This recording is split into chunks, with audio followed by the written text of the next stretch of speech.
Quick things can change. Iranian media outlets say Tehran is considering pulling out of the 2-week ceasefire agreement now, accusing Israel of violating that deal by continuing attacks on Lebanon.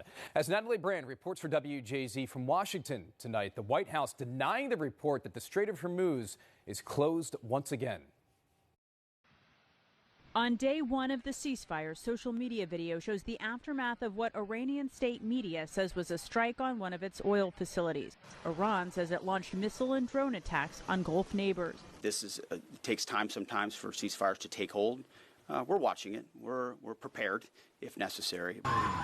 Iran has accused Israel of violating the ceasefire over continued strikes on Hezbollah in Lebanon. The White House says Lebanon is not part of the deal, but Iran disagrees and says it suspended tanker traffic through the Strait of Hormuz. What they're saying publicly is different privately. We have seen an uptick of traffic in the Strait today, and I will reiterate the president's expectation and demand that the Strait of Hormuz is reopened immediately, quickly and safely.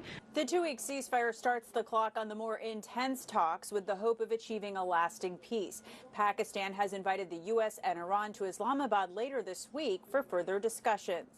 This is a fragile truce. The White House says Vice President J.D. Vance will travel to Islamabad to lead the U.S. team in those talks. I think if they negotiate in good faith, we will be able to find a deal. But that's a big if, and ultimately it's up to the Iranians how they negotiate. I hope they make the right decision. A key focus will be Iran's enriched uranium. The president said on Truth Social the U.S. will work with Iran to dig up and remove the deeply buried nuclear dust.